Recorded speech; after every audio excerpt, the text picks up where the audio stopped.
everybody, and welcome to a very special edition of the Prove Me Wrong podcast. This is a video cast, and I'm joined by the former host of the Sports Clique, a.k.a. B-Dub, a.k.a. Pinche, and everybody's favorite guy, Brian Wininger. That's debatable. That is debatable. Brian, what's up, dog? Thanks for having me on, man. What's this, your 11th episode officially? Oh, no. 11 now? See, no, it was supposed to be, 10 was supposed to be the Hot Ones challenge, but... That's what I thought. Yeah, but I didn't get around to doing 10 of them, so it was like 8. So I think this is number 9. Well, congratulations. Happy to be here. Thank you. I'm stoked that you brought me on to talk about the fantasy football draft season that's coming up right now. I will say the Odell Beckham injury, his ankle sprain, it's really going to affect his draft stock coming into the 4th pick overall, which I have in our league, but that's not what you want to talk about. You motherfucker. You said what am I here for? You sent that snap the other day of Suzanne listening to a podcast of fantasy. Was that real or was that staged? No, 100% real. 100% real. I come in, she's listening to, because we're in a league together, so she's doing her homework. She prepares for these things. Totes adorbs. I walked in and she's got, I don't even know who it was, but they're breaking down, what quarterbacks to pick in the 6th round. And it was beautiful. It was absolutely beautiful. But are we going to talk about that today? I think Why am I here? I think at this point, Suzanne can name more NFL players than I could. I guarantee that. Oh, you jealous? Oh, I guarantee you that. I guarantee you that. Yes, I am extremely jealous. And I can't do that. A little performance-enhancing drug. Hey, it's legal in California. You're so jelly, bro. But it's a shame there's not more going on in the world right now. Oh, my gosh. So when's this airing? Saturday, Friday, tomorrow? Today's Thursday. I mean, I'd like to get it out tomorrow, but I procrastinate like a motherfucker, so we'll see. Tomorrow. It's finally here. It's finally here. Yes! A fight that everybody said would never happen. A fight that on paper 6 months ago, people would say that this is ridiculous. Conor doesn't have a chance. But at this point in time, on August 25th, 2017, when Conor knocks Floyd out. 26th. On the 26th, it wouldn't even be the craziest thing to happen all year. I mean, look at this. It's unbelievable. What's happened? We got Nazis marching in the streets. We got Donald Trump as president. We've got all these different things. If Conor knocks out Floyd, it's what? Maybe top 20 craziest things 2017 so far, but he's got a shot, man. It's the craziest thing. I know you think he does. You got a tattoo bet on it. Dude, okay, so for those of you that don't know, I have a tattoo bet on it where I'm taking Conor McGregor and my buddy Taylor's taking Floyd Mayweather. And, I mean, every morning I set up my sales staff, I get all the leads out, and then I come out of my office and I go talk to Taylor and go, how do you feel today, bud? Seeing if he saw any new video, and he's in the minority where he legit thinks Conor is going to get knocked out or get a TKO against him. He thinks Floyd is... He said if anyone gets knocked out, it's going to be Conor. And it's like, what? You think Floyd's going to hit him harder than Nate Diaz? He hasn't knocked out anyone in 10 years. And the one he did, we all know how shady that was. So I don't know. I can't wait to hear him talk on Sunday to see if this is all him playing possum with me or bravado. Or either way, man, just look how this thing has been promoted. Look at the Vegas odds. Yeah. That tells you all you need to know. The fact that Conor is what now plus 350. Yep. I mean, if you look at who's Mayweather's fought in those lines, I don't think Pacquiao was that close, or he was right around it when Pacquiao fought Mayweather. I know Maidana wasn't. Maidana was like plus 500. So if you look at how much the line has changed and moved, I think that speaks to how well this thing has been promoted, especially by Dana White and the UFC, leaking those videos of him sparring Paulie Malignaggi, whatever the hell his name is. We'll forget about in 6 weeks. We didn't know it 6 weeks ago. No. That guy pisses me the fuck off. I know I can say that on this now. Yes. And I will say fuck because he pisses the fuck off. But if you look at just that, look at how much the line has moved. I think that just speaks to what great promotion the UFC has done, and I'll even give Floyd credit for it. Floyd, the fact that, if you've been watching the All Access shows and everything he's tweeting about, I'm going to be in the strip club from now until the fight, Mayweather is doing that on purpose because he wants people to think he's not taking him seriously. He wants to even the odds here, and I feel like they have. Look at the line. The line's moved so far. They have, and that's what makes it interesting because 6 months, a year ago, if you would have told people about this fight, they wouldn't give Conor a chance in hell. And this day, one day before the fight, it's close to 50-50. And that's unbelievable. And I know, we've been following Conor his whole career. We know what he's capable of. Listen, we're not stupid to know that he's going into the boxing ring with Floyd, where you can argue he's the best of all time at that specific skill set. But Conor is a different beast that we have never seen before, and who knows if we ever will. I mean, he's in the peak. His peak athletic ability, being 28 years old, on top of the world. You could forget the bright lights scaring him. Not at all. You're right. He feeds on that, and just that innate ability to believe in himself on top of everything else. Man, you got to give it to him. You got to give it to him. So it's definitely, you're going to be on the edge of your seat. That's all you can ever ask for. You see me? This is like legit. This is like a food dance. My nipples are hard. This is my happy dance. I'm so excited for it. Like I used to be a pretty big fan of LeBron. I don't give a fuck about LeBron anymore. Who the fuck is that guy?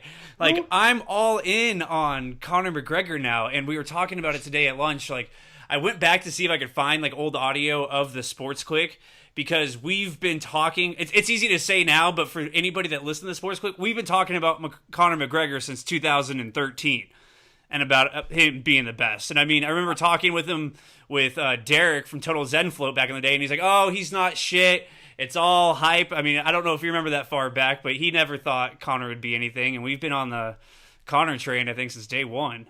Yeah, I remember when he first came in and he headlined that card in Boston. I think that was about 3 years ago now at this point.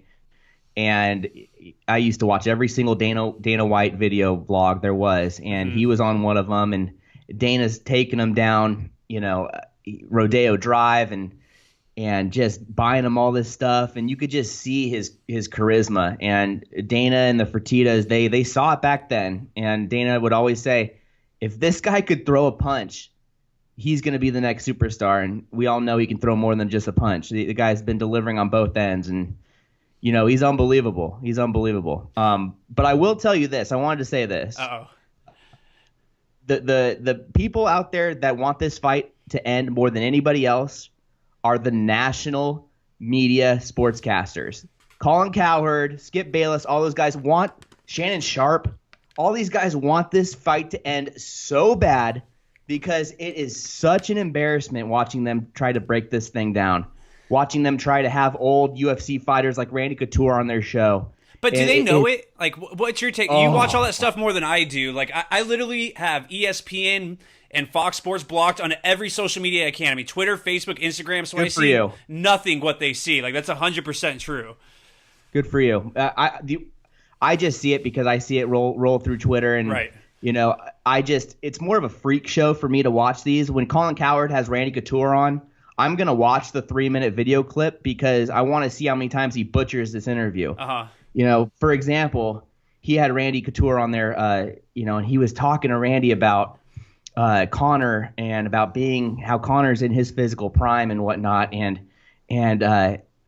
Cowherd tried to make the comparison to Couture, and he was like, Randy, when were you in the prime of your career? 28, 29? And I'm thinking, do you not realize he won the heavyweight title at 46? Right. He could, was he even in the UFC at 28 years old? I bet not. No, he was wrestling in the Olympics. Yeah. I mean, it's a quick Google search, Cowherd. Come on. He was shocked when Cowherd legitimately asked Couture how old he was, and Couture was like 57. And he's like, "Oh, you age well." It's like, what do you mean? He fought Brock Lesnar, 8 years ago now? Damn.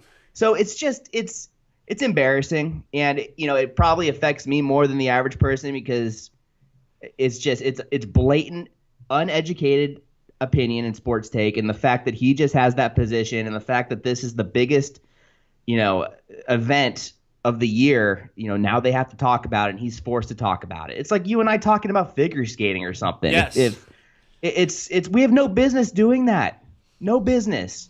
But that's why podcasts are better, and that network stuff is it's going to be irrelevant in 3 years. No, they're fucked. And like, I was a huge Cowherd fan. I mean, especially before I'd moved out to Orlando. I mean, I know that was a guy like we listened to a bunch and like that I wanted to like model the show after. I'm like, if I could do it half as well. But now, and I'm sure to the casual fan, he's great still. They're still getting takes from him or Skip Bayless or whatever. But like, to anybody that knows anything about mixed martial arts, they look like buffoons. Like Luke Thomas did like a 20-minute piece shitting all over Skip Bayless. And I just sat there going, yes, fuck you, Skip Bayless. You know nothing. And like, even my friends that have kind of just come into mixed martial arts like in the last couple of years, like Steve, who didn't know anything about this, he's like, why do you get so upset about these guys even talking about it? Like they're talking about it. It's like, because they've shit on it forever.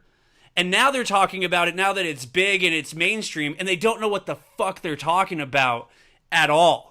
I mean, if you really, I mean, you saw it in the Skip Bayless video when he was talking about how Nate Diaz sumo wrestled Conor McGregor down to the ground. Like, he sumo wrestled. Sumo move. Oh, it was a sumo move. Oh, Skip Bayless, I've never heard that before. Is that new? Like, go fuck yourself. Like, so I love. It's insulting. I hope they're cognizant of the fact that like we're all just fucking laughing at him. Like any of us. It's insulting. It's like me walking into some university, some calculus course, getting in front of the class and trying to teach them calculus. Yeah.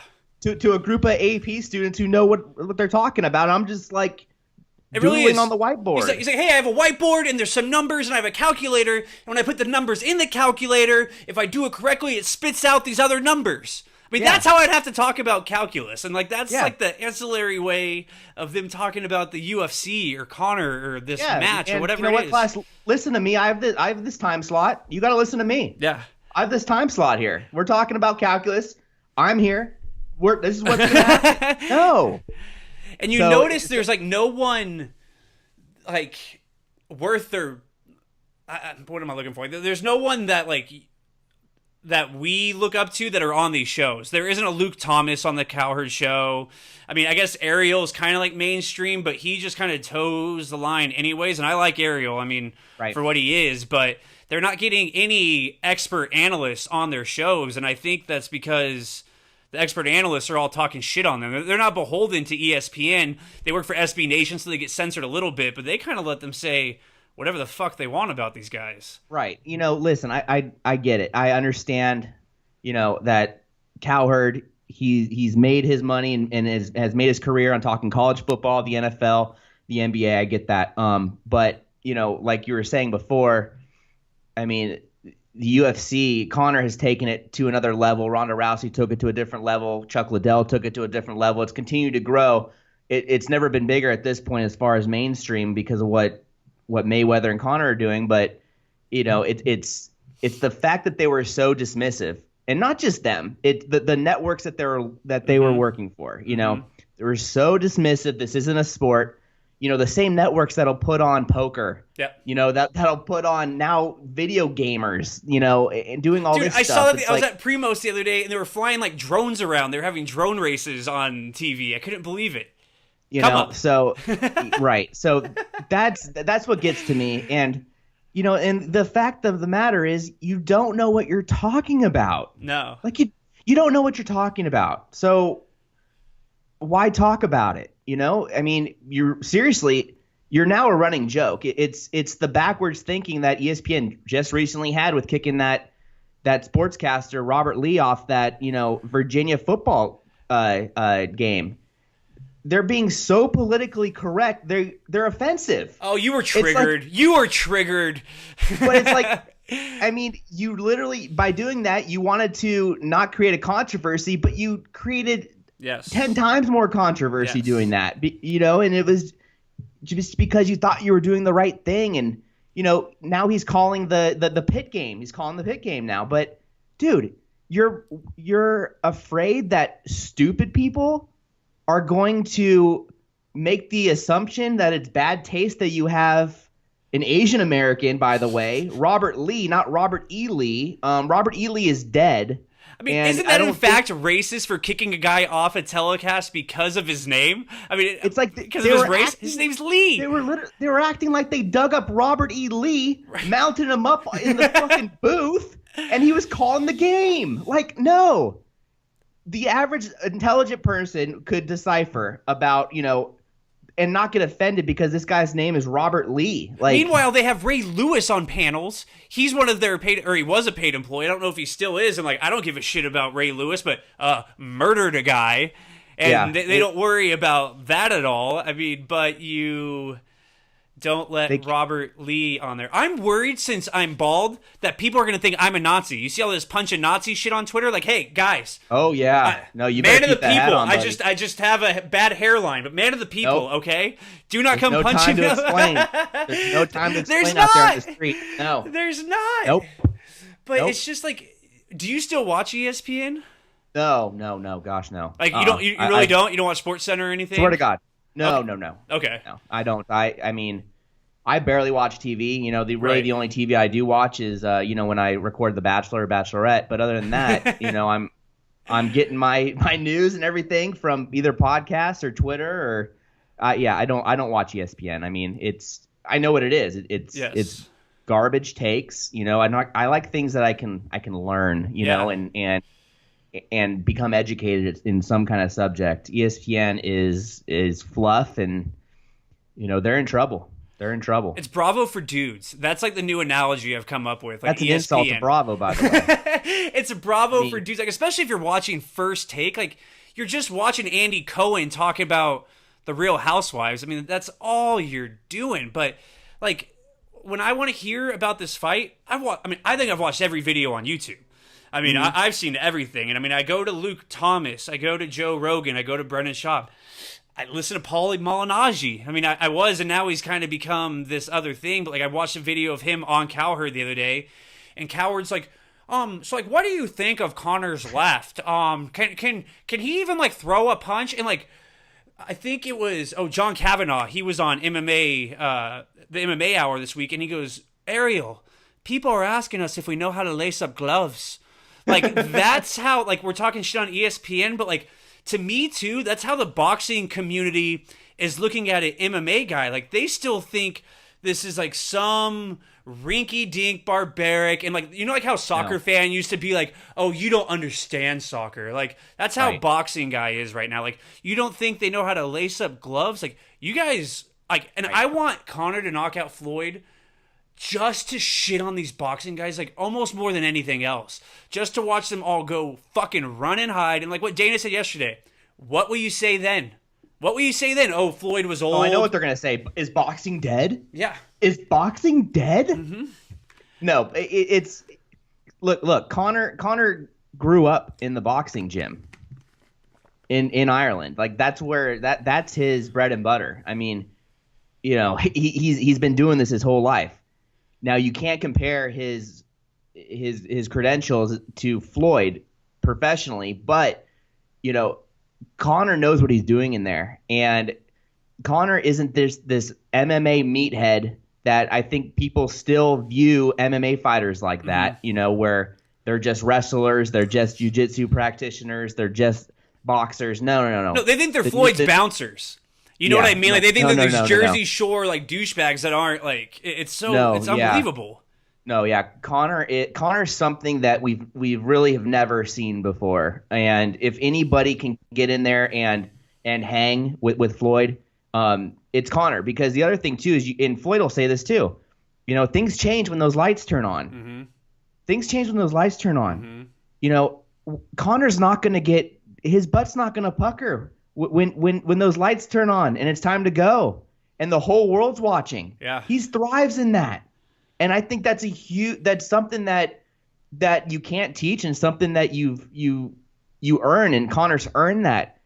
He headlined the first UFC fight in Madison Square Garden of all. Yeah. Madison Square Garden, okay? He rolls in there and becomes two-time champion against a guy like Eddie Alvarez, who's a Hall of Famer, arguably the toughest guy to ever fight in the lightweight division, and made him look silly. Hall of Famer? Are you giving him Eddie that? Alvarez? Oh yeah, 100%. Are you giving him that? Okay. Oh yeah, Strike Force lightweight champion. Fair enough. I mean, he's fought the best of the best. Yeah. I mean, he ruined his, and Conor ruined his career. Just like he ruined Aldo's career.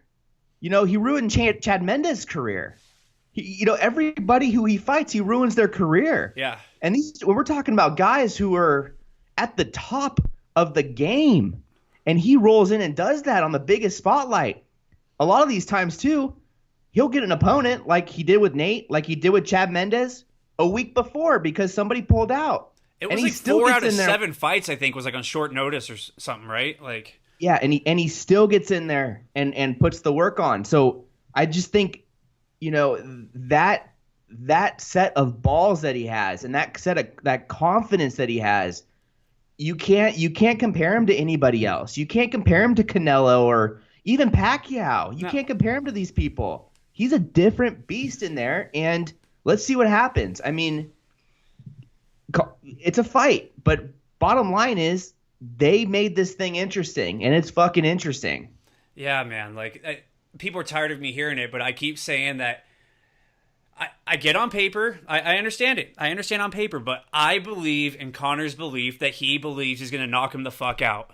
Like, and I wouldn't say that about anybody else because it's like bravado or it's fake toughness, but there's zero doubt in Conor's mind that he's going to knock him out on Saturday. Kavanaugh was saying yesterday with Ariel, or on Monday, sorry. He goes, whenever like the fight's finally done, Conor doesn't just come out and like text him like, hey, contract signed, this, that. He goes, it's always like some cryptic message. And he said, it gives me, I'm such a douchebag fan. It gives me chills thinking about it. He texted him and said, Floyd's made a grave error. Like, he's made a grave error. And he believes that. Like, he believes that. 100%. And like, what I said is like, I thought Conor had like a 10% chance. But 10% chance is greater than anybody else's 10% chance. That's what I said in the beginning of this. But now, I mean, I think there's really not a doubt in my mind he's going to knock him out anymore. There's not. And come Sunday, I could look fucking dumb. But right now, there's not a doubt in my mind he's going to knock him out. But isn't that what it's about? No matter what happens, it's about us believing that this is going to be a spectacle and we don't know what's going to happen. Mm-hmm. That's what it's about when they step into the ring on Saturday night. Whatever happens. But that lead up to that point, that's what it's about. That's what promoting a fight's all about. Is how do we pump this thing up so much where, yeah, on paper, this is the most mismatched boxing fight of all time. You can argue that. Conor has no professional boxing fights, and he's fighting Floyd Mayweather. Mm-hmm. But they've done such a great job, and I think Conor's a different animal. That look where we're at now. I mean, it's going to break all the records. We don't know what's going to happen. We know Conor has a shot. We know Floyd has a shot. But I want to talk about how they've promoted this thing. And what was it now? 6 weeks ago they did their whole press tour and all that. What were your thoughts initially on that? Because I thought that they did those a little early and a little much in one, but they've been able to now sprinkle in different stories here where, we're talking about the gloves, we're talking about Paulie, we're talking about Conor sparring, that they've been able to kind of lead us along and keep us interested. I thought 4 weeks ago that they blew their wad on this press tour and we would just forget about it for the next 4 weeks. But they've done a great job at floating it. What do you think about that? Well, I think like looking back on it, we're gonna think of LA and Toronto. We're gonna completely block out New York and London. We're gonna think of Dana posting the video, and then we're gonna think of the weigh-in and the fight. Mm-hmm. Because I think Dana White is the third most important person in the promotion event of this fight. I mean, not even leaking the video. I mean, sure, there's Leonard Ellerby, but Leonard Ellerby is not who Dana White is. I mean, I don't follow. He has 32,000 followers on Twitter. Is that it? That's it. Oh, see, good for you. That's some investigative journalism there, Brian Wininger. And like I tweeted the other day, Conor McGregor surpassed Floyd. Yeah, I don't know. I bet he's gained 8 million followers since they announced this. But like, I do think they would have benefited. It's weird. It's just different because as I talk shit on ESPN and then for not following MMA, I don't follow boxing. I mean, I know who the big fighters are. I've watched some of the big fights, but like the pageant, you know how I feel about the pageantry, and like the pageantry of all this shit is so fucking retarded. I mean, when they get up there at the press conferences and there's all these speeches, like a UFC press conference, Dana White gets up there, says, "Hey, here's what's going on. First question," and then we're in it. And like, right. I think they would do well by taking a page out of the UFC and just going straight for it, because UFC fans are the ones buying this fight. UFC fans are the ones that have made this so big. And I even heard Dana say the other day that boxing's never even streamed a fight before. They're helping them stream this because they've never streamed a fight online. So like, to me, like the UFC is the whole promotion behind this. Like, sure, it says Mayweather promotion, but don't get it twisted.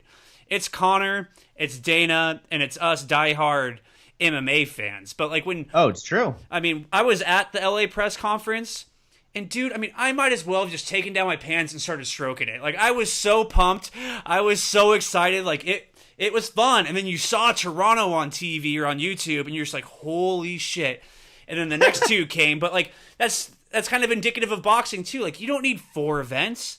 Do 1, do 2. And they didn't even want to do Toronto. So that tells you, I mean, about boxing fan, but it's like we're here and tomorrow's going to be big. I'm really excited for that weigh-in tomorrow and to see what happens and see the fucking size difference. Because Floyd said last night that he's already weighing 154. And he's already putting it out there that Conor's not going to make weight or he's struggling, but Conor's going to make weight. And then he's going to put on 15 pounds before he goes back in there. Where Floyd said he's already at 154. And who knows if that's true or not. But we know... He's topping off at 158. We know... Conor's coming in at 170, 175 yeah, usually. I saw Dan Hardy say his prediction's like 168 to like 170 or so. So, I mean, he's going to come in with like 15 pounds on this little man. But his soft temple. Just his soft temple. Bet your hands get hurt in the cold. Like, it's so much more fun if Conor wins this. Like, it's just, or even if he does well and it goes decision, and of course you won't win the decision, but like, that's a win too. But to me, they're downplaying the mixed martial artist, and if Floyd's coming into box and Conor's coming in to fight as a martial artist. And say what you want, I think Floyd's going to have a way harder time downloading what Conor's doing than Conor's going to have a hard time downloading what Floyd's doing. And he has 37 years of tape on him. Floyd has no tape. He has no idea what to expect. He's brought in no mixed martial artist. He's still just training a boxer. He thinks he's going to walk through this guy. I think he's mistaken. Well, you know, I think what you're saying about boxing's the newspaper and radio. Yes. UFC is the internet and podcasting. I mean, it's the new age of it. And you know, if you just want to look at the pay-per-view numbers, I mean, Andre Ward and Kovalov, arguably the two best pound for pound boxers out there. Their last pay-per-view did 300,000 buys. Come on.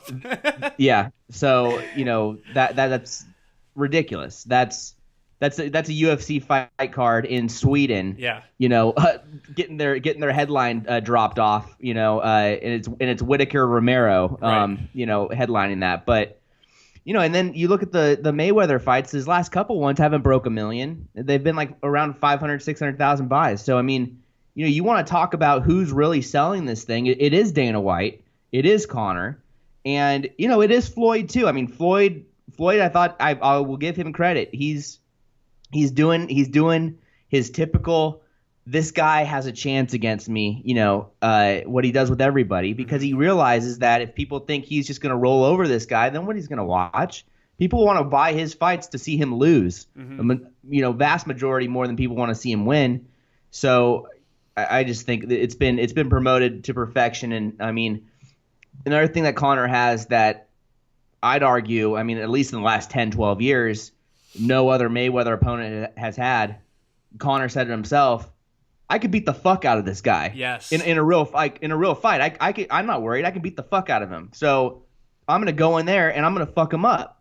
These other guys that Floyd fights, they know no matter what, Floyd's gonna fuck you up. Like, you know, I just want to hope I can land a punch, and I hope I can Yeah. I can get in there. But Conor's got that confidence where he knows he could beat that ass in real life. Yes. And, so that's another thing that he's got going for him. And if you think that doesn't matter, then you're not paying attention, because at the end of the day, these are still two humans going at it. I mean, they feel like superheroes and everything, but like when a man looks you in the eyes and goes, I can fucking kill you. Yeah. That intimidates anybody. I don't give a fuck who you are. Like, sorry. Well, and especially if deep down inside you're like, he's fucking right. Yes. and if Floyd doesn't think that, then he's in really deep shit. Right. So, I mean, it's finally here, and it's finally I mean, here we go. Here we go. I can't wait. Dude, are you watching it? Oh, it feels like Christmas. Where are you already. watching it? I think at Steve's house. I think we're going to live stream it just because I want to have it, or not even live stream it, I'm going to record it because I want to see my reaction when I fucking jump up and cheering Floyd being face down on the canvas. Like, I'm already starting to Photoshop memes, like the Lion King meme, like, get up, little buddy, like, you okay? Like, I'm already starting to get this shit ready and like ready to go, because, I mean, and like, I get it, but boxing guy is just giving no chance to this, and I think MMA people are more well versed in this than a boxing guy is. You know what I mean? Like, I don't think we're delusional in this. We know who Floyd Mayweather is, but we also know what Conor's capable of. And it's not like he's been head kicking people into oblivion or tapping people out. When he wins, it's by that fucking left hand. And as Rogan says, or Dana says, when he hits you with it, you go. Yeah, I mean, I'm definitely not discrediting Floyd or to think that Floyd, is just going to get mopped up. I mean, I'm just saying, look, there's a chance, and there's a chance with Conor, and I just think, the fact that Max Kellerman said that he's got a 0% chance, Mm-hmm. I have a 0% chance against Floyd. Conor does not have the same percent chance as you or I against Floyd. Right. Conor has a chance, and he has a chance because I think we know him better on the outside. We've seen his fights. We've followed him. We kind of understand, at least for what he puts out in the public. We understand what he's all about. These other guys, they have no idea. And listen, if I was them and I had no idea about this mixed martial arts guy coming in, and I've followed Floyd my entire career, and I've seen every Floyd fight, I'd probably have the same understanding of that too. But we're just on two different sides of the aisle, and but hey, no matter what happens, it's going down Saturday. Hey, a sign's falling. Come up. That's but going down too. The more I hear boxing guy poo-poo it, I'm telling you, the more confidence I get. As I'm watching more of these videos of all these just old school boxing guys, it just makes me realize you guys don't know what you're talking about. It was like being in radio when we talk about podcasts or why we should be doing stuff on social media. And it's like they never even saw it coming. And I mean, fuck, that was in... When were we out there? 2012 to 14 or something like that, or 15? Yeah. Like, come on, it had already arrived. It's not like this is like 2005 and social media wasn't there, but it's just like, it's old school newspaper guy, old school radio guy that just says, no, it's never going to happen. It's never going to happen. Like, in the more, I don't need a Twitter account. I don't need a Twitter account. I don't need a Facebook. No. I've got my listeners. I'm the bulldog. Here. I'm the bulldog. Right here. I don't need that. So, like, the more I hear them say that, it just makes me realize they don't know what the fuck they're talking about, and they're in trouble. And it's just going to be that much better because they all have nothing else to talk about, and vice versa. Like, let's say Conor goes in there and just gets the fuck beat out of him for 12 rounds, which I don't think is going to happen. I mean, Brendan Schaub's going to look really bad. I'm going to look really bad. Hey, but at least you die on that hill that you made that prediction, man. I mean. Listen, anything can happen. Mm-hmm. Anything can happen. I mean, I think you just have to go with your gut, and see what happens. What is your gut telling you? That Conor's going to win. That Conor's going to knock him out. When do you think? You think early? Yeah, I think hey, whatever Mystic Mac thinks, I think. But is he really Mystic Mac with this? I've heard him say 4 rounds, and then he went 2 rounds, and the other day he said inside 1 round. So well, My prediction is Floyd's going to be pulling a Pacquiao and being stone faced on the canvas. He's not coming forward, the world, right? The world is going to have a collective, and it's just going to be silent. Mm-hmm. It's almost like the eclipse. It's going to bring people together. And people are going to be like, what the fuck just happened? King of the world. I mean, does he become president or prime minister, whatever they have of Ireland? Prime minister, probably? I mean, where... If he wins this... He's the biggest he's the biggest athlete on the planet. Ever. He is. He's the biggest athlete on the planet. He's the biggest athlete here in America. Obviously, he's the biggest athlete in Europe. And he would now set himself up. He already has, but set himself up to do McGregor promotions. The UFC can take a chunk of that too, because I know they're business partners. And he's just going to run his own show. He's going to run his own show, and he's going to he's just going to rule everything. He's just going to dominate everything. If he wins, if he's close, if it goes to a decision or Conor connects a couple times, but he doesn't get annihilated, but he's still standing at the end. I think you have to tip your hat to him and be like, that's a bad motherfucker. Mm-hmm. And then he's going to go back and fight somebody in the UFC. And who knows? Diaz. Who knows? Nate Diaz. Please, Nate Diaz. 100%. It's only going to be Nate Diaz. But I just think with Conor, it's really a no-lose situation. I mean, unless he goes out. I mean, if he goes out or like he just leaves and has two black eyes and just gets fucked up for 12 rounds, but I mean, call me crazy. Isn't that a slim chance? Yes. Yeah, it is a slim chance. The only person that Floyd has technically knocked out in the last 10 years was Victor Ortiz, and he was trying to kiss him in the middle of the ring. It wasn't... For those of you guys that haven't seen it, it was like this weird pause. They thought they headbutted or something, so like the hands go down, and then Floyd gets him, and that was it, which... I mean, kudos to Floyd. I mean, fight until someone says no, but it wasn't like a Jose Aldo knockout. No, I think what makes the most sense with Floyd is that if he is gonna beat up Conor, it's gonna be, pop and roll, and he's just gonna pepper him, and he's gonna hit him with a couple shots. He's gonna duck away. He's just gonna keep hitting him, keep hitting him. He might land a couple crosses, might catch Conor, but Conor has a big fucking head. I don't know if you've seen Conor, and he's got a chin on him. So I don't see him going out, but I mean, I think it's that repetitive attacking by Floyd. If that's gonna get to him eventually, I don't see it to being one big shot and he's out. But I do see Floyd wearing him down. But who the fuck knows? Who knows? Who knows what I see? I haven't seen the fight yet. Right. And but that's what makes it great. There's so many different possibilities. And the best part about this isn't like a LeBron James versus Michael Jordan fantasy thing. Although it sounds like, no, on Saturday we get to see the fight. Right. We get to see what happens. This isn't just some first take line coming down that they're going to talk about on a Tuesday. Right. I mean, come Saturday. Some Sports Center poll. No, I mean, who would win one-on-one? Yeah, I mean, Michael Jordan or LeVar Ball. I mean, they talk about that every June, don't they? I mean, they should be fucking so pumped for this, because what else would they be talking about? I mean, you know how it is in radio in the summer. Oh, you're going to talk baseball every day? Like, you're a baseball guy. There's only so much you can talk about.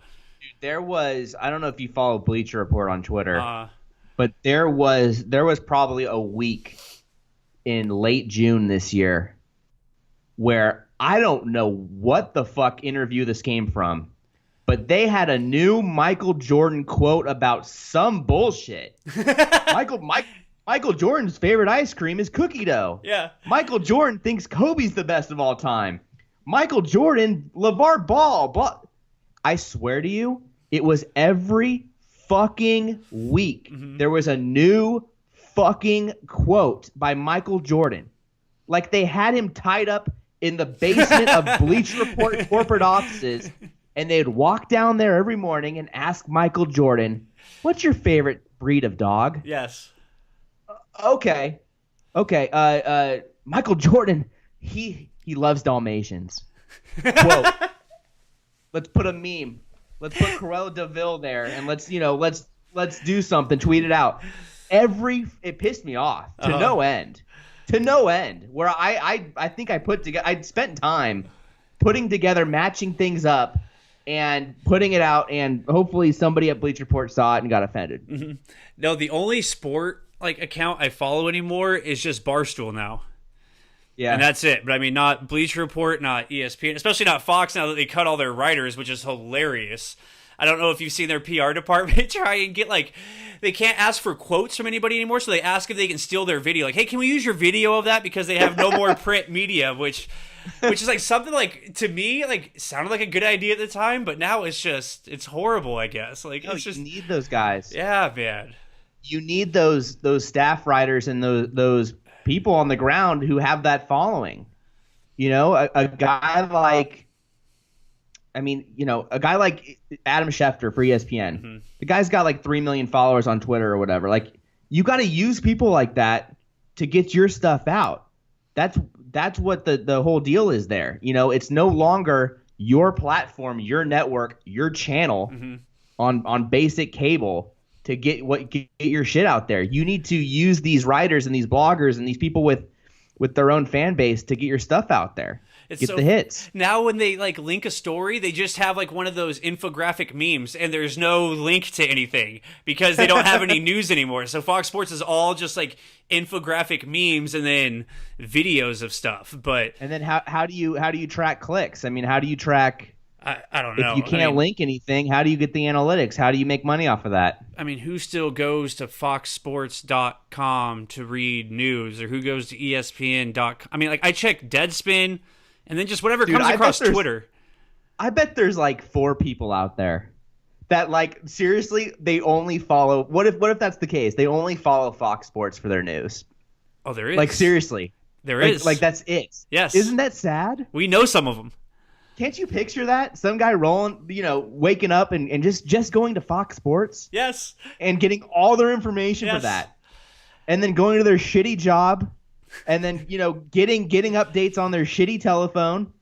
I can just picture that. Well, I know it exists because it's the same people that just get their news from Fox News or CNN. Oh, yeah. What are you doing? Say what you want about Twitter, but I get more... information on Twitter than anywhere else, any other platform. From cable, from YouTube. More stories. I learn more breaking news. It's all on Twitter. I get a lot of my information from friends. Yeah. You send me stories. Drew just sent us the story about Bones Jones testing positive. Uh-huh. That's how I found out about it. I thought it was fake news because Drew said it first. I was like, what? I was just on Twitter, bitch. You didn't see nothing. Oh, you saw something I didn't see? I was being that arrogant about it. And then Drew must get his notifications from TMZ or something. I don't know how he got that real quick. Yeah. But that's how I get my information. But, if you want to talk about this Jon Jones thing, too, by all means. Dude, so, we were joking about it yesterday. For people that don't know who Tate Fletcher is, I think he was on season 1 of The Ultimate Fighter. He's in more cameos than fucking anybody in the movies. He owns Caveman Coffee. And he sent out a tweet and was just free Bones Jones. And his whole take was on it. It was who gives a fuck? Who cares? A performance enhancer? Why is there things that us normal civilians can take, but fighters can't take? Or hell, WADA, for people that don't know, WADA is the World Anti-Doping Agency. The guy that runs it is Jeff Nowitzki. He's the one that finally caught Lance Armstrong. And it's just... the guys can't have Tylenol, I think. I think that'll trigger things. So his whole take on it is just fuck off. Let them take things to heal. And we don't know what Bones necessarily tested positive for. They know what they think it is, what they're looking for. But, me and you talked about it all the time with baseball. Fuck performance-enhancing drugs. Let people take anything that's healthy for them. Because is a float tank a performance enhancer? Is meditation a performance enhancer? Lifting weights is certainly a performance enhancer. So the whole take was why draw this arbitrary line in the sand of where this is okay, but this isn't? Oh, man, you made it feel some type of way right there. It's... best thing about too, it's a marijuana poster. It's the old marijuana, weed with roots in hell. Propaganda. Right. Is knowing that the food pyramid is bullshit. That's a performance enhancer. Yeah. Knowing you don't need 10 to 12 servings of carbs every day. Like, Right. I remember when I was producing a show for AFR, like this was probably 5 or 6 years ago, and we were talking about Ryan Braun had just tested positive for performance-enhancing drugs or whatever, and no joke, we get done, then we go to break. The first spot up on the break was this ad for some free testosterone. Sure. You want to feel like you're 21 again, Yes. 50 to 40, 45 to 50-year-old men. Like, here's some free testosterone, and we just started laughing. It's like, I mean, really, who knows? I think with fighting, like, it might be a different animal because these guys are seriously punching each other in the face, and but hitting a ball over a wall or kicking a field goal or I mean. Come on, man. Oh, and like, who cares? When people get mad at Jones about it, it's like, oh, you better not fucking be an NFL fan then. Like, you guy that's getting mad at Bones, like, you think... I mean, think about it this way. It's kind of what I always say. Like, when was the last time you heard about an NBA guy getting popped for weed? Oh, it's because they don't really test for it, obviously. And it's like, when's the last time you really heard a high-profile NFL guy getting popped for steroids? I mean, the tests have gotten a little bit better, but it doesn't happen all that often, right? I mean... Yeah. And you think they're not taking it? No, they're just not. They don't give a fuck. And then of course everybody wants to ask the creative question. What does this do for the legacy? What does this do for his legacy? Oh my gosh. I know you listen to Luke Thomas. I listened to his last. He had like a last live chat on, and he was actually, I think he was in the media tent outside the McGregor Mayweather. Media scrum, but he was talking about this, and he had Mark Ramundi on from MMAfighting.com. Oh, your doppelganger? Really? You think that? A little bit. Like when you shave... You think I look like everybody? When you shaved your head? Like, a little bit. Maybe. Mark Ramundi. Maybe, okay. Sorry, I digress. But he got on, and he had a good take, and I agreed with it. He said, look, like, what will this do for his legacy? Well, first off, Jones fought in an era where testing really was irrelevant. Mm-hmm. So do you really think Shogun, Rashad Evans, all these guys that he knocked out 6-7 years ago weren't taking something either? Vitor. Like, are you? Or was it was admitted? Vitor, right? You used to be able to get a testosterone pass. Yeah, TRT was like fine. Nod your head and smile.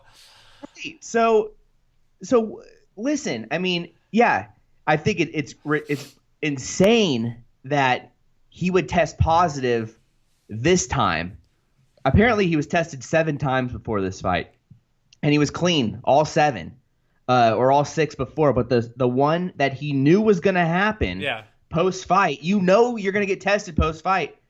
He didn't pass, which.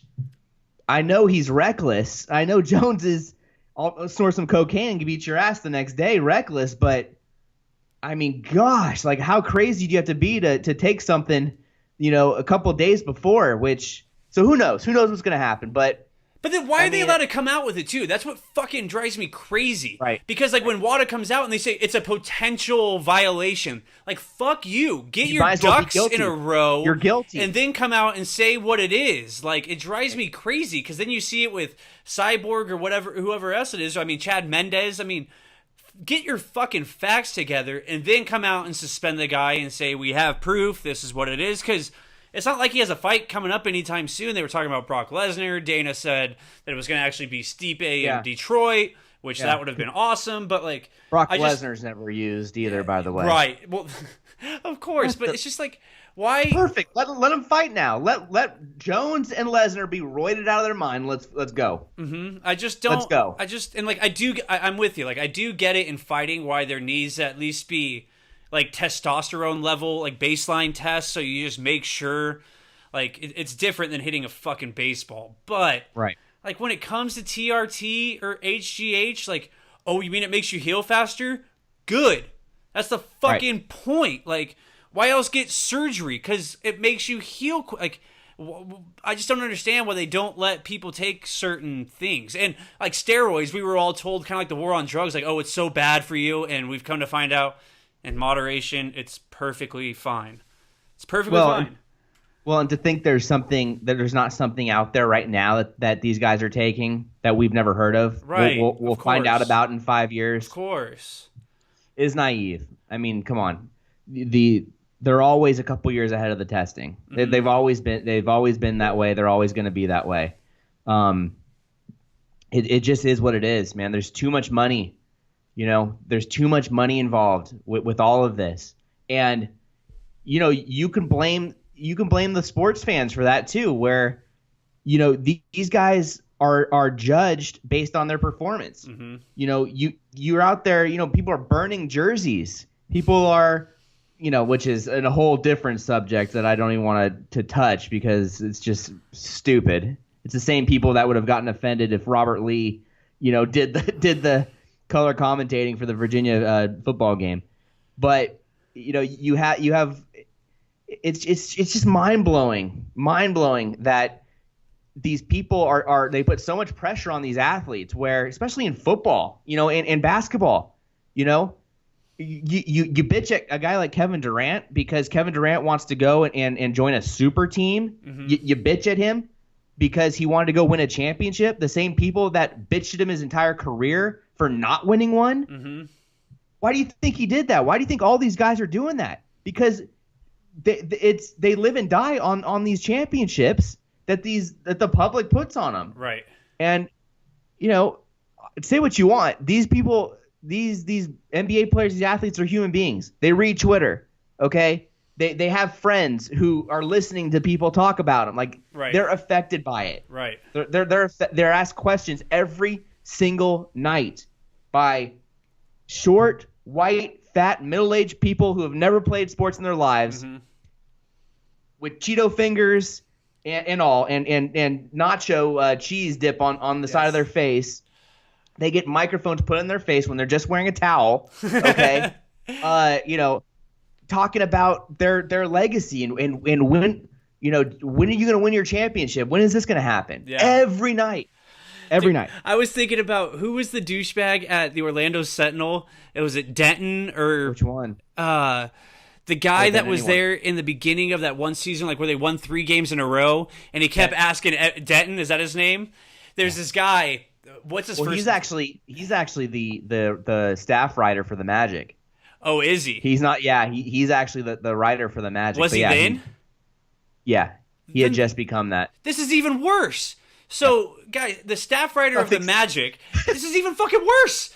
He's sitting there in the locker room, and, like, we watched him go from player to player to player. They're fucking 3 games into the season. They went 3-0, and he's sitting there asking everyone, you're 3-0 here. Do you feel like something magical is happening here? Oh, do you feel like something magical is happening here? And, like, every single one of them is like, nah, man, it's fucking 3 games. Like, he asked JJ Redick, and JJ just, like, looked at him and was like, no, it's 3 games, dude. But it's just like and you could tell that he already had like the. What were they? 31 and. I don't know. 31 and 49 that year, or whatever the hell it is. But like you could see in his he already had the narrative that he wanted to write. Like, oh, something magical is happening with the Magic. Like, oh, he. So he was just like looking for that ready quote. To go. Like he already had the headline written, and it's just like if you were. Can I get a quote? Yeah, can I get a quote? Like, you know how it is. Like, when we were in there, we try to try to ask good questions, but this stupid shit. And it's like, that's what we love about the UFC too, is it's all real. Like, you have media members are media members, but like the real interviews, there's real questions asked. Or like when Cowboy goes on Fighter and the Kid, that's what's awesome about it. And I was going to ask you about this too, because like the one thing we see in Conor and Floyd and Dana is that they're real as fuck. Dana's not censored. He doesn't censor himself. He doesn't say F that. He says fuck. He's an adult. He treats himself like an adult. And with the promotional tool of all this, I mean, wouldn't it behoove them to like take a page out of this and let guys talk shit or just be regular humans instead of finding them every way? Like, don't you want to hear LeBron say, you know what, fuck the Warriors, fuck Draymond, I'm coming to fuck him up and I want to dunk and rub my nuts on Draymond's face? Like, that would make people watch the fucking game. Yeah, I mean, it's that old school mentality. It's that old school mentality of this is the way it's always been. Mm-hmm. You know, you're never going to see Roger Goodell or Rob Manfred. That's the baseball commissioner, by the way. Okay. Sounds like a Democrat senator out of New Jersey. You know, you're never going to see them talk the way Dana White talks. You just aren't. And it's because they feel like they have to be the CEO, clean cut, mm-hmm. Well-spoken, politically correct, reserved, yes. Figurehead, but like you're saying, with the younger generations coming up and things just evolving, communication evolving, social stigmas evolving, mm-hmm. People being accepted for who they are evolving. I mm-hmm. think our commissioners can evolve too, and our athletes can evolve too. If LeBron James said what you said, fuck Draymond Green, do you think anybody's going to drop him from a sponsorship? No. Oh, but there'll be boycotts. There'll be called, what about the children, Brian? Right. What do I tell my children? He's just going to make his money back up somewhere else. Yeah. I mean, it's you.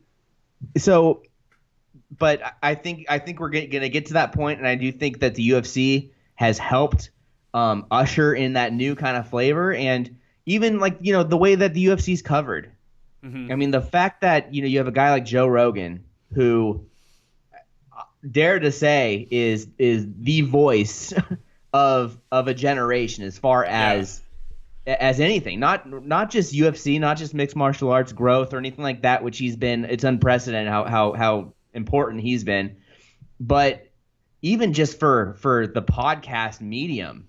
I mean, gosh, because of Joe Rogan, and Adam Carolla, but I think Rogan has really made more of an impact than Carolla. But with everybody who has developed these massive followings and massive shows, it's because of Rogan. Mm-hmm. They've taken Rogan's lead. Look what's happened with comedy in general. Right. The Comedy Store and the Laugh Factory. I mean, it's never been better. Mm-hmm. It hasn't been as good since Richard Pryor left.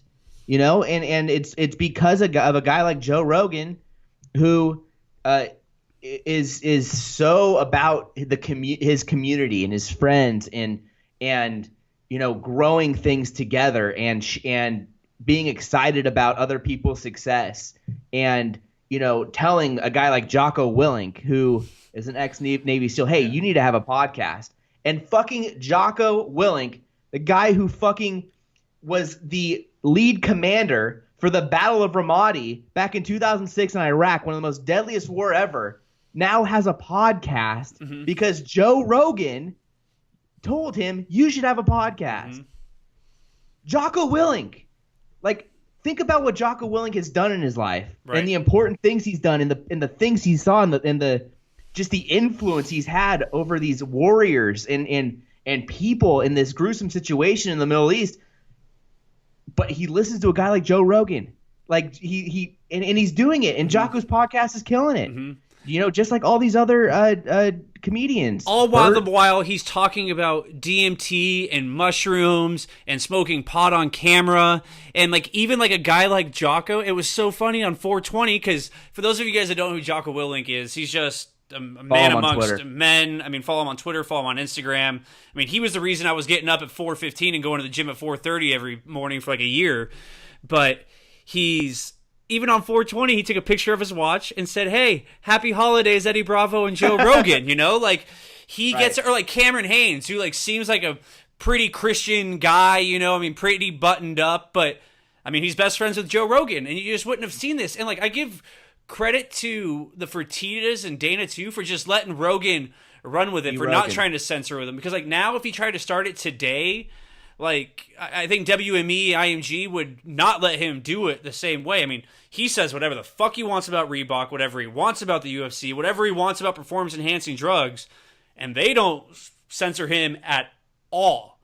I mean, you can argue, you know, if you want to say right now who is the most responsible for taking MMA to where it is today.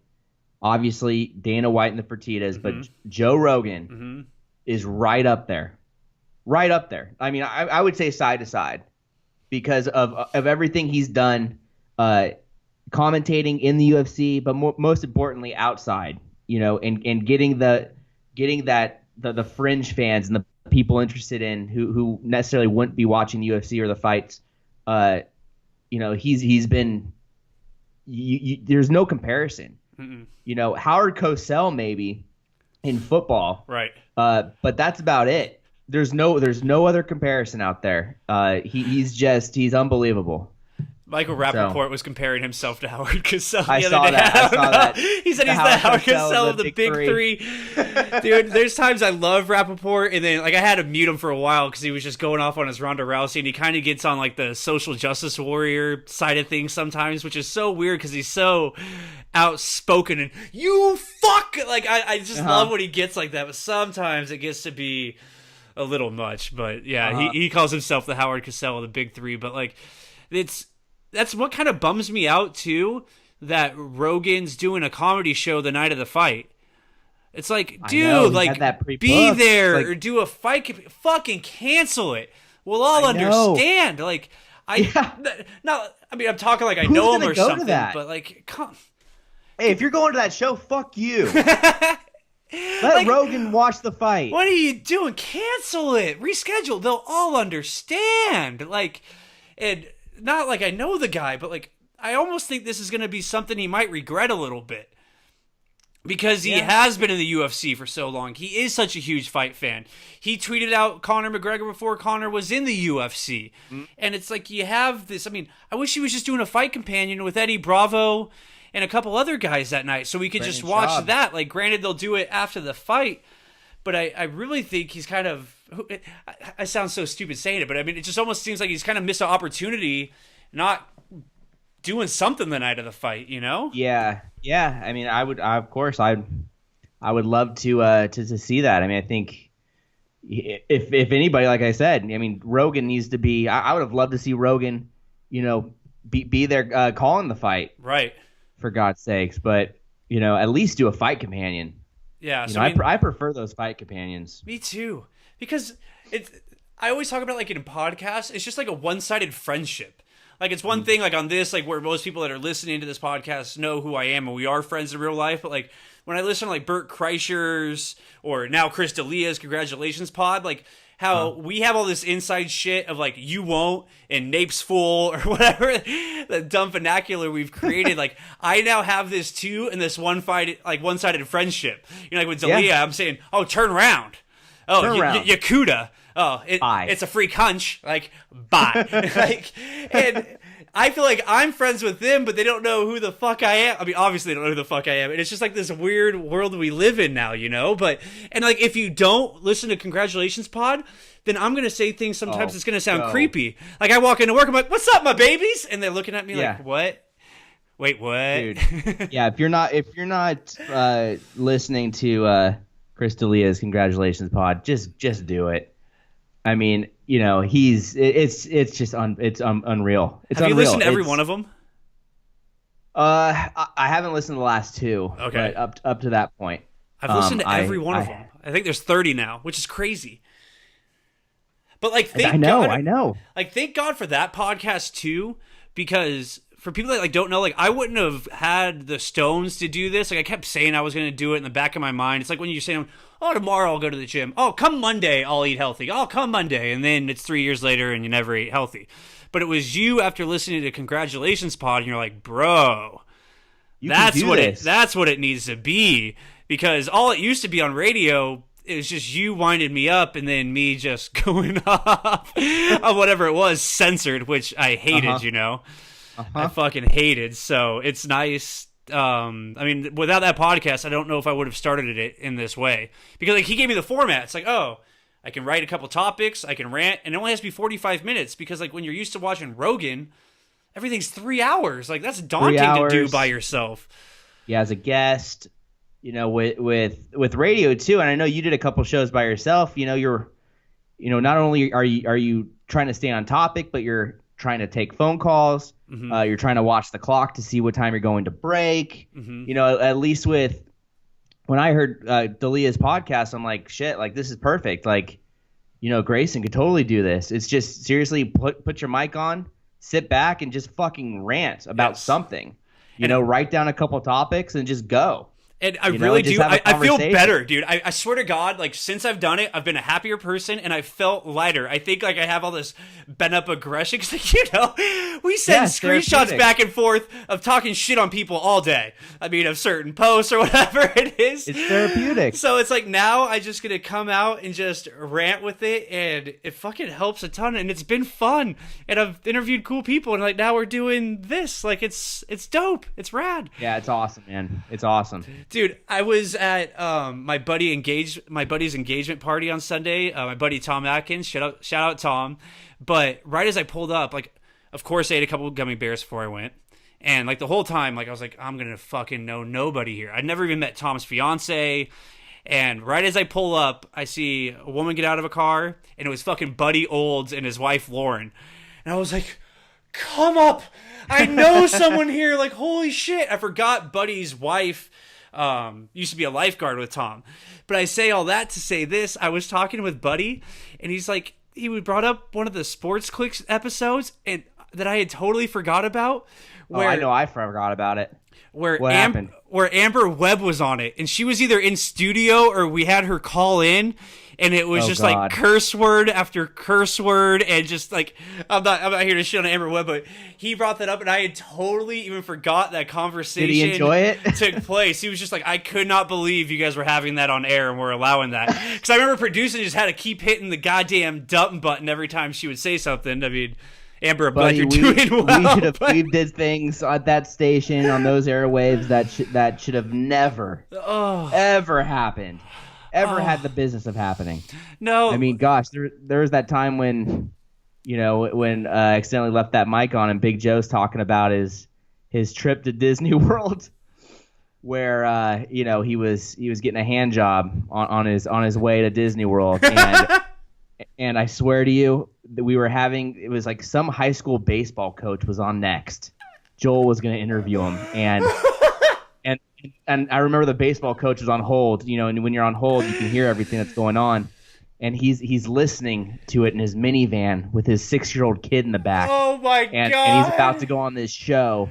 And Big Joe, hey, I'm sorry, it was my bad. I left the mic on by accident. Who knows? But yeah, he was talking about some kind of hand job he was getting, and talk about an awkward introduction. When we got back from break. So I mean, there's a lot of stories. The fact that we almost got in a fight with Doc because we threatened to take his show off the air because we didn't really stand for him labeling all Muslims as terrorists, and I thought, hey, I'm justified in telling him, hey man, don't say that shit. Don't say that shit. I'm not gonna be a part of this. I'll fucking go downstairs right now, and Grayson and I will smoke a cigarette downstairs. Like, don't worry about it. Like, but your show's not going on the air, big guy. No. And fucking gets up with his shaky drunk hand and. We used to work on this show called the Doc Show on Sports. And what the fuck does that mean? It's because the guy went by the name Doc Holliday. His name's Jeff Duncan, and I guess like in the early 90s he was like a somewhat like big of like a FM talk show host or whatever, he was like one the morning of the big guys in Orlando back in 1997. But here's how I got to know Doc. Mind you, it was 2012. Yeah, I mean, Doc was in the beginning he seemed nice. And he just, like, second show in, dude, and I should have known this. Like, this was, like, the first indicator of how Florida was going to go for me. Like, second show in, dude gets his house foreclosed on. Fuck you. You would move back. You would move back to Florida. You would, wouldn't you? Would you really? Continue the story, because I think it's important to the audience. So we'll get back to Florida. Second show in, Doc gets his house foreclosed on. He has to take everything and put it in his Miata or whatever he drives. Moves to a hotel down the street. And I don't know, he's 200 pounds overweight, doesn't shower, brings in his dog into the studio that also has not had a bath in a year. But this motherfucker would come and drink during the show. I mean, which isn't that bad. I mean, we drank during some shows. But the show was at 7 a.m. He would go and hide beers in the bathroom. He'd go like top deck it and put it in the water and then go during a commercial break and go drink beer and come back. Dude would be hammered. As Eddie Bravo would say, hammer drunk. Oh, at yeah. 7:30 in the morning on a Tuesday. Oh, yeah. And he would, like, from time to time, I'll go creep on his Facebook page just to see the shit he's talking. Because, like, when I first moved out there, I would say I was more, like, conservative leaning than I am now. I've probably become, like, more liberal now than I have. Or just, like, more libertarian. Like, do what the fuck you want to do. Stay out of my life. But Doc would always think he'd have a friend in me. And he'd, like, go off on, like, some racist tangent. Be like, Grayson understands. And I'm like, no, I don't, dude. Like, no, I fucking don't. And it was a show. It was on CBS Sports Orlando. And this is pre-Trump. So, I mean, he was, like, I can't imagine what he's like now, but I mean, he would just say all Muslims are terrorists, we should drop an A-bomb, would call black people all thugs, and we all know what that word is just in place of, and he's just such a piece of shit. Like, I'm surprised he's still alive. No, you came, I think, a couple months during the Romney-Obama election. I came the week of. The week of. I moved Sunday, and the election was Tuesday. You're right. Yeah. Yeah, you came during that time, and you know either way he's just like you said. You know, I thought he was a good guy to start, and then he just, you know, I don't know what it was, but you know, just the fact that we weren't gonna stand for, you know, his hate speech. Yes, and that's not being liberal, but he literally was a hate. Just it's not being a snowflake about it, like. Hate speech. No. Yeah. And you just calmly said, hey, I'm not putting this shit on the air anymore. and that's my call, because you don't fucking know how to operate this board, big fella. So, and that pissed him off. We were never the same since then, you know, but whatever. Fuck him. That was it. Yeah. Like, he was a guy that was kind of like, he was just like a fake Howard Stern. Like, you know what those radio guys are like? He's like trying to be edgy and like, oh, if I say this, like, he's just like that old school guy too, like where he wants to talk about a girl's titties. Like, there's a girl in studio who's like, oh, I can smell you from here, baby. Like, it's like that type of just old school shit. Ooh, yeah. Yeah. Yeah. Like, you couldn't bring a girl in the studio without him just being an old fucking creep about it. Like, I totally forgot about that, too. Oh, yeah. No women in the studio, because Doc couldn't handle himself. Wait, didn't you fuck up the mic on one of his shows, too? Didn't you keep one on when you weren't supposed to with Samantha? Weren't they saying something about her, like, going down on her or something like that? Yes, that was intentional. You know, the saying should go like this. You know the old saying when, you know, don't fuck with people who make your food? Don't fuck with the producer in the radio studio, because we'll fuck your life up. Yeah. So I kept his mic on, and he was, you know, he was talking some shit on Samantha A. Brown, and she let's just say she's an avid listener, and she heard. Just like, what was that guy's name? Ron? What was Ron? Oh, I can't even be mad at Ron. Like, Ron. Remember Ron Prager? Ron Prager, that was it. Ron Prager went after Grayson on Facebook Messenger. Remember? Because, okay, so Grayson still is, but he was no bullshit. He was no bullshit. If you don't have a good take, I'm not fucking putting you on the air. I'm over here like, you know, if somebody wants to call, put them on. I'm like, but Grayson's like, no, fuck this. And he knew Ron Prager, bless his heart, he would call every single show, you know, which I sympathized with. If he wanted to call, and he was a regular, and he was supporting us, put him on. But Grayson's like, no, fuck him. He doesn't say anything good, which he doesn't. But anyway, so he called. I remember he called at the beginning of a show one time, and I think it was like a 2-hour show. Ron held on hold for, I would say, an hour and 30 minutes. And Grayson kept him on hold the entire time till finally he hung up.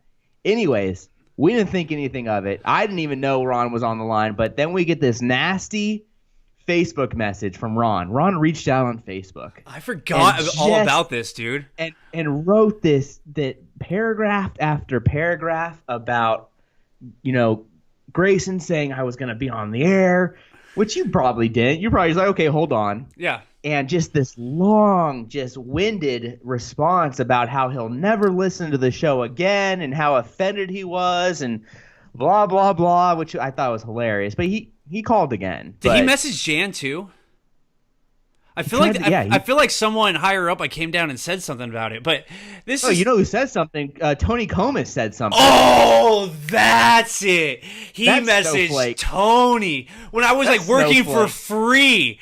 Yeah. That's what it was. Rocks. Fuck Tony Comas. I swear to God. And you're such a nice guy the whole time. You're just like, bro, just apologize or just do this. And you know me, I draw a fucking line in the sand and that's it. I have my own standards and morals that I'm going to abide by and fuck everyone else.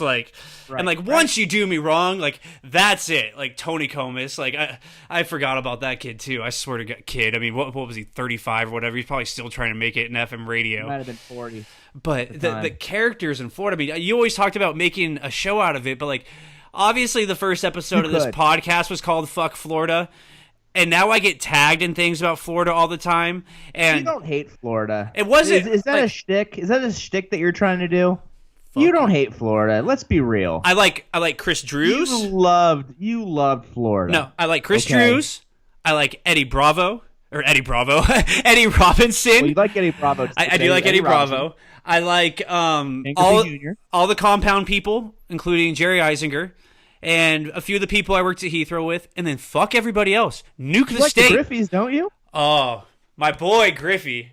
We can't say anything about the Griffies. Sorry. You saw he went to Miami, by the way? Yeah. So pumped for him. But tell people I'm not over exaggerating about the news out there. The news is crazy. Isn't Florida crazy? I mean, I know you like it or you view it in a better way than I do, but Florida's a weird state, dude. It's crazy. Yeah, don't get me wrong. It's insane, but so is California. There's insane shit about California. There's insane shit about Florida. It's I think in Florida with the news, it's almost like they search for that. It's like a shtick out in Florida where, man bites off hand to feed the dog with. Brian, and, Brian, you think they're just playing up these stories? Is that what you're telling me right now? You think they're just playing up these? Because then you have people like me saying, "Fuck Florida, we should nuke them." Nobody go. I think Florida being crazy and Florida, all the Florida news. I think that's a thing. Okay, that's a thing. So you think how California has highway chases? You think they just post crazy news stories all the time? What's that? Like how California, how we are known for highway high speed chases. You think that's kind of their thing? It's they're just known for crazy stories, so they just play up to it. Yeah, absolutely.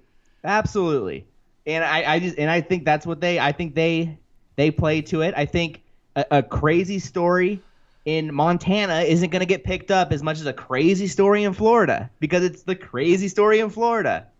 I just think there's crazy shit everywhere. But you liked living there. Yes, I did. You would live there again. Yeah, why not? Really? I had a great time. Really? I had a great time. Would you live in Central Florida again? Yeah. I'd live in Windermere. I'd be neighbors with Eddie Robinson. You kidding me? That's you see the house he just got? Hey, got a nice house. Looking good, Eddie. Looking good, Eddie. Wait, but Did he give you a FaceTime tour? No. You got a FaceTime tour? He loves to FaceTime. You guys FaceTime? Yes. Often? I mean, occasionally. Well, right now we're FaceTiming a lot because we got to go over our draft. We're in a league together. He's nervous. Can we talk about fantasy football? That's the reason why I came on this thing. I don't have a show to talk about, anymore. I don't have any. I wanted to talk about fantasy football. I want to talk about the Vegas trip that's coming up. And so I thought this is why I was coming on. I will say I did cave because talking with Buddy, and I did have a few beers at the engagement party. He talked me into a league that he puts on, it's like some sudden death league where you pick like a different team each week, like a knockout thing or something. League. Yep. It's $20 buy-in, and he said like the winner wins like a grand or two. I was like, okay, I could do that. And my goal is to win the fucking thing without watching a single game on the NFL. Not one game. I'm just gonna blindly pick. You have a good shot. Like I'm just gonna you have a great shot of winning. I'm just gonna blindly choose because I hate the NFL anyways. Like I started to boycott that a few years ago, and like see, man of principle. What did I tell you about all the CTE shit? Like no, I'm done watching this. I'm done watching this. Oh please. I'm done watching this. But you are going. When's your fantasy draft? Next weekend? Next Sunday. Yeah, a week from Sunday. Where is it? Sunday. It's in Las Vegas. Who you going with? I'm going with our boys. I'm going with C.J. Davidson. Huh? Brent Marchione's going to be there. Brandon. Wait. Is Brent Drew. working though, or is he going to be like a civilian? Is he working all weekend? Oh, I'm sure he's working all weekend. God He's damn going it, Brent. to take 4 hours out of his day to come do the draft. But every other moment, he's going to be working. Okay. Obviously. And then who else is going? For Jet. Ricky is going. Jet's going. This guy Phillips going. I don't know if you've ever met Phil. They tried to talk Womble. Actually, they wanted Wombles to go, but the league, I think, voted him out. What? No, I'm kidding about that. But, No, you're not. who else? Who else is going? I think I don't know. I think that's it. There's 12 of us. I forgot. Where are you guys actually doing the fantasy draft? I think the draft is at some restaurant or something. Restaurant or strip club? I think it's a restaurant. I know they had it in a strip club last year. I don't. Did they? Okay, I thought it was. I thought I heard Yeah. strip club, so I thought you were just trying to be politically correct for a second. No. I know they had it at like Spearmint Rhino or something last year. I don't know. I don't know where it is. But You know what my favorite thing But about yeah. all this though is like you have Brent, who we love. Brent works at Excess, has been there. I don't know, like 10 years. It feels like he's all on Team Money Team. oh But god, the Conor McGregor after party is at Excess. So like all this shit he's been talking, and then he goes and posts on Instagram today the teaser video for Conor McGregor's after saw party that. at Excess. I so saw of that. course I had to troll him, you know, course you and did. it's of course you did. he's like the one person I actually enjoy trolling. Like it's just all like good fun, but No, he's funny. so I also for him, like that's big shit if Conor wins and then goes to the club for the after party. I'm not gonna lie to you, yeah. like I keep checking on flights. I keep looking. I'm like, fuck, do I go? Like not even like necessarily to the fight, like just to go watch it somewhere on the strip. Because like I watched Conor and Nate won on the strip, and it's fucking a good time. And it's just gonna be so many people. So Brent, Getting blown up, by the way. by who? Past my bedtime. Oh, are you in Again, trouble? I think it's time for me to go home soon. Okay, well we'll get you to go tucked in soon. Hi, Suzanne. Oh, tell me it just froze. Okay, wait, hold on. It's coming back. That would have been so funny if it just froze right then. Okay. Are you know. back? I think so. Yeah, Okay. I see you. All right, we'll wrap but this up so you can get I'm home. looking forward to it. Hope I survive. You know, why don't you just come in for one night? Come in one night. Because I'm then scared. leave. Like where Charlie P likes to joke, like, are you scared? Yes. I'm Yes. scared of hanging out with that group of people in that city for any time longer than a half hour. Because Yeah, I know. I could wake up in a fountain. Like I just I feel know. like old Grayson, like all of a sudden 21-year-old Grayson comes back out when I hang out with those people. I might make an appearance, but I'm terrified. Yeah, I think it'll be fun. Obviously, you know, it's like my third time going to Vegas in like 4 months. Nice. I bet you hadn't done I that in hadn't gone to 4 Vegas years. in like 6 Yeah. years. Totally. So we'll wrap it up so you can get home to Suzanne and everything. But final thoughts on the fight. When do you think it's going to end, and where do we go from here? Wow. I'm gonna say flat out, Connor's gonna shock the world. I think he's gonna shock the world. I think he's going to finish Floyd within 4 rounds. And where we go from here, we go. Conor McGregor's the biggest star on the planet. And combat sports will never be the same. I love it. I'm the same way, man. I I really could be think. completely wrong, by the way. Yeah, I mean, here's the thing. I thought early on, I thought he has to get him in the early rounds. But then, even though it's a sparring video and it's cut, like you saw what he did to Paulie, and that was in 12 rounds. And I get that Paulie was fat and out of shape, and he's not in Floyd's shape right now. But in the 12th round, he looked pretty good. So I mean, he could get him later, but I'm hoping it's early. I'm hoping for like a Jose Aldo moment, or for like a Holly Holm getting Ronda Rousey moment where it's just fucking chaos and nothing is the same. And then Taylor ends up with the Conor McGregor tattoo, so I don't have to get Floyd tattooed on me. There you go. You know my dad. He'd be so disappointed if I had Floyd Mayweather tattooed on me. Yeah, Floyd of all things. Oh, he'd be so I'm telling you. It's going to say like a bet's a bet, or like I lost a bet, or like I'm going to throw something in there. Where are you going to get it? Well, obviously the easy answer would be like the thigh. But I kind of feel like that's like bitching out. Like I feel like I should get it somewhere visible-esque, like whether it's on my arm or like lower leg or something. Like I feel putting on a thigh is kind of a cop-out. But I don't think I'm going to have to worry about it. I really don't. Like I was nervous about it, but now I'm feeling good. Hey man. Oddly I'm feeling good about it too, which is weird, which is completely contrary to popular belief, and it's something that doesn't make sense, but I have this weird confidence as well in Conor, but we'll see. I think maybe we're just boxing guys are just comparing him to like, they think they're fucking Cool Runnings. They think they're the black guys trying to bobsled, I mean, and I think really what he is, I mean, politics aside, I think he's Donald Trump. Like where you have all these old school political analysts saying, "Oh, there's no way. Oh, he does this," and like they just they don't understand the beast that was Donald Trump. They didn't understand the social media following. They didn't understand with coming up with these terms like fake news and crooked Hillary. Like, and I kind of think it's the same thing with this Conor stuff. Is that they just don't understand what's really about to happen. And that's human history in a nutshell. I mean, with anything in life, the collective has a mindset and a belief that something's going to happen until something traumatic shakes the world, and then your mindset changes. From this point on in our history of presidencies, I mean, we can't be shocked anymore, because Trump moved the needle, and with this, I mean, with Conor, it might be the same thing where we can't take these guys for granted anymore, and anything can happen when you put two professional fighters in a ring or an octagon together. Anything can happen. So we'll see. I hope they shake the world. Nothing would be better to have a Conor McGregor victory this weekend, and then next weekend the beginning of fantasy football. I mean, it's like nothing I can ever experience in life. And then on top of that, we're in the middle of Bachelor in Paradise, and we're still trying to figure out who the next Bachelor is going to be. It's just a great time in entertainment. It really is, and I'm just here to share with your audience. Whenever, if you ever want to do a Bachelor or Bachelorette breakdown, Grayson, I could be your correspondent. Put the little header right here. I'm free. If you want to bring me back on after the fantasy football draft as well, kind of get a recap on how my pick was. I have the fourth pick, you piece of shit. Which is just kind of it's kind of frustrating. And I led the show with talking about the Odell Beckham ankle injury.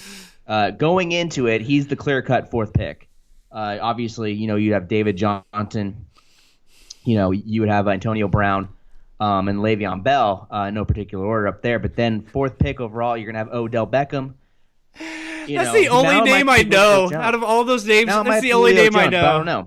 You're such a piece of shit. Now they're reporting he's going to miss week 1. So I don't know where I'm going to go with it. Okay, so with all that being said, thank God this weekend's Conor McGregor. You can follow Brian on social media. Is it Brian _Wininger on everything? Yep.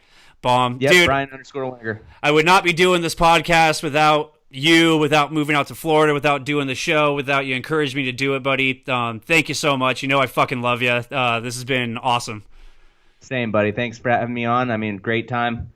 I'll we're gonna look so smart if he does it, and if he doesn't, if he gets knocked out, then we're pulling the video off the internet. It never happened. Okay, perfect. Nothing to see here. Nothing to see here. Perfect. All right, buddy. Perfect, man. Hey, talk soon. All right, peace. Peace. Hey, that was good shit, dude. Hell yeah. All right, buddy. I appreciate it, man. I'll get it cut up and get it out as soon as I can, all right? No, it's fun. We'll do it again. Bomb. All right, buddy. Peace out. Thanks, bud. Yeah, Later. later.